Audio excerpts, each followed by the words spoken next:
अब आप तो बीएसपी से जुड़े हुए हैं, क्या लग रहा है आपको डिफरेंस? देखिए, हम तो शुरू से बीएसपी से जुड़े हुए हैं और बीएसपी ने जो काम किया वो भी आपके सामने है। माननीय मुलायम सिंह जी का काम, इधर 12 से 17 तक अखिलेश यादव जी का काम, वो भी आप लोगों के सामने है। वो किसी से कुछ कहने की ज़रूरत नहीं है। वो प्यार, वो सम्मान जो बहन जी ने दिया और जिस तरीके से बुला करके गले लगा करके बहुत सारी बातें उन्होंने की, अब इससे ज़्यादा तो मैं नहीं समझ रहा हूँ कोई। मुस्लिम समाज से मुझको सिर्फ एक बात कहना है कि मरहूम अनवर जलालपुरी साहब ने एक शेर कहा था कि शादाब शगुफ्ता कहीं गुलशन न मिलेगा, दिल खुश्क रहा तो कहीं सावन न मिलेगा, तुम प्यार की सौगात लिए घर से तो निकलो, रास्ते में तुम्हें कोई भी दुश्मन न मिलेगा।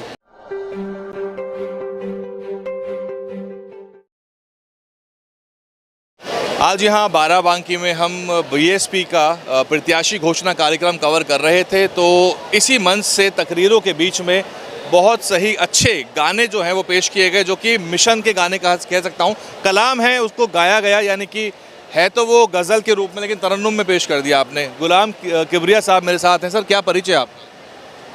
हम लोग बहुत काफ़ी समय से बीएसपी से जुड़े हुए हैं, तकरीबन 87 से। अच्छा जी जी। तो ये गाने का जो आपने लिखा है, खुद लिखा है आपने? जी, खुद लिखता हूँ, खुद गाता भी हूँ। अच्छा जी। एक बार सुना दीजिए, फिर थोड़ी बात करेंगे। एक लाइन। दे दिया भीम ने है मिशन साथियों, इसकी रहबर है माया बहन साथियों। दे दिया भीम ने है मिशन साथियों, इसकी रहबर है माया बहन साथियों।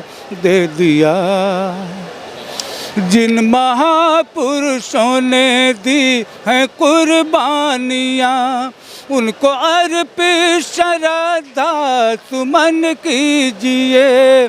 असल में हमको आज़ादी दी भीम ने, भीम का पूरा सर्वजन मिशन कीजिए, फिर बनेगा ये भारत चमन साथियों, इसकी रहबर है माया बहन साथियों। बहुत शुक्रिया। तो आप पेशेवर गायक नहीं हैं, आप लिखते हैं? जी, मिशन, तो ये मिशन का आपने सारा सीखा कब से? मान्यवर साहब से मुलाकात हुई है, देखा? जी, मान्यवर साहब से मुलाकात हुई, मान्यवर साहब का सानिध्य मिला। 93 में मान्यवर साहब ने हमारी वालिदा की बनाई हुई रोटी और साग भी खाया। अच्छा जी। फिर आपने चारों सरकारें भी देखी उसके बाद? जी जी जी। आपको क्या फ़र्क लग रहा है? जैसे अखिलेश यादव जी की भी सरकार चली और मुलायम सिंह यादव को तो मौलाना मुलायम कहा जाता था, मुसलमानों के वो एक महबूब नेता रहे और उनको पसंद किया, और पिछले चुनावों में भी मुसलमानों ने अखिलेश यादव को वोट दिया। 111 सीटें आ गई विधानसभा में, 37 सांसद भी आ गए। अब आप तो बीएसपी से जुड़े हुए हैं, क्या लग रहा है आपको डिफरेंस? देखिए, हम तो शुरू से बीएसपी से जुड़े हुए हैं और बीएसपी ने जो काम किया वो भी आपके सामने है।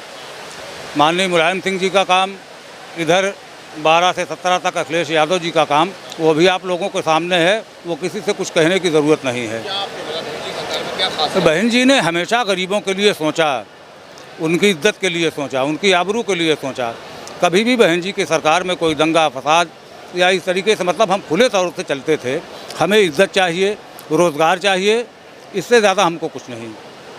हमारी रोज़ी रोटी का संसाधन बेहतर तरीके से हो जाए। आज आप देख रहे हैं कि बुनकर समाज सबसे ज़्यादा इसलिए परेशान है कि एक तो बिजली की समस्या है, महंगाई इस किस्म की है कि आए दिन मतलब छापा डाला जा रहा है। क्या हम ही हैं सिर्फ, मतलब क्या हम ही हैं इस मुल्क में? और सारे हैं।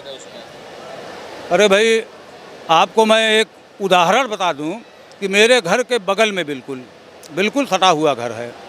वो बेचारा कल ही पैसा जमा करके आया, ज़ीरो हो गया, और तीसरे दिन 70,000 रुपये उसकी फिर बिल आ गई। यार, देंगे कहाँ से लोग? रोज़गार भी ख़त्म हो गया है। आज बुनकर समाज का जो मतलब तबका है वो फाका कशी पर है। आप टांडा में चल कर के देख लीजिए। तो ये तो नफ़रत का दौर है। मतलब इसके लिए कम से कम अगर ये मसीहा हमारे थे तो इनको आवाज़ उठानी चाहिए ना, हमारी दर्द को महसूस करें। और हमको इससे ज़्यादा कुछ नहीं कहना। और बात सवाल है कि ये तो नफरत की राजनीति का दौर है, इसमें बिना हिंदू मुस्लिम, बिना मंदिर मस्जिद राजनीति हो नहीं रही। बेरोजगारी, शिक्षा, स्कूल कैसे हैं, कॉलेज कैसे हैं, अस्पताल कैसे हैं, और गरीब के चूल्हे में लकड़ी है कि नहीं, उसके घर में रोटी है कि नहीं, ये सवाल नहीं। तो बहन जी कार्यकाल में अमन चैन के लिहाज से क्या आपको अंतर लगा? बहुत शानदार था। मैं तो तकरीबन 11 साल बहन जी के मंचों से गाता रहा। बहन जी मुझको बाई नेम बाई फेस जानती हैं। अब इससे ज़्यादा और क्या चाहिए? वो प्यार, वो सम्मान जो बहन जी ने दिया, और जिस तरीके से बुला करके गले लगा करके बहुत सारी बातें उन्होंने की, अब इससे ज़्यादा तो मैं नहीं समझ रहा हूँ। मुस्लिम समाज से मुझको सिर्फ एक बात कहना है कि मरहूम अनवर जलालपुरी साहब ने एक शेर कहा था कि शादाब व शगुफ्ता कहीं गुलशन न मिलेगा, दिल खुश्क रहा तो कहीं सावन न मिलेगा, तुम प्यार की सौगात लिए घर से तो निकलो, रास्ते में तुम्हें कोई भी दुश्मन न मिलेगा। ये गंगा जमुनी बहुत बहुत शुक्रिया, ये मंच से मुझे मिले, और ये पेशेवर गायक नहीं है। मान्यवर साहब से जब मिले तो ऐसे ही मिशनरी तैयार होते हैं इसमें, क्योंकि बहुजन समाज की बात थी तो SC, ST, OBC, माइनॉरिटी और जो सर्व समाज के जो मानवतावादी और संविधानवादी लोग हैं, जो जात पात पे विश्वास नहीं करते, वो सब लोग बसपा के साथ आए। तो 7 से 12 में सरकारें चली थी, और आज मंच से यहाँ पर मोहम्मद मुबशिर साहब के टिकट का ऐलान हुआ है। जो भी तकरीरें हुई, जो भी भाषण हुए, सब आप हमारे चैनल पे सुन सकते हैं। और अगर आप इस वीडियो को देख रहे हैं तो आपको पता है हम दिल्ली से बाराबांकी आए हैं। हमारा एक QR कोड भी है, पेटीएम भी है। आ तो गए हैं तेल भरवा के, अब आप कुछ सहयोग करेंगे तो वापस भी जा पाएंगे दिल्ली। बहुत शुक्रिया आपका। DNN हिंदी को सब्सक्राइब करने के लिए दबाएं लाल रंग का सब्सक्राइब बटन और घंटी का बटन दबाकर ऑल नोटिफिकेशंस पर क्लिक करें। चैनल को जिंदा रखने के लिए नीले रंग का ज्वाइन बटन दबाकर चैनल को आर्थिक सहयोग करें।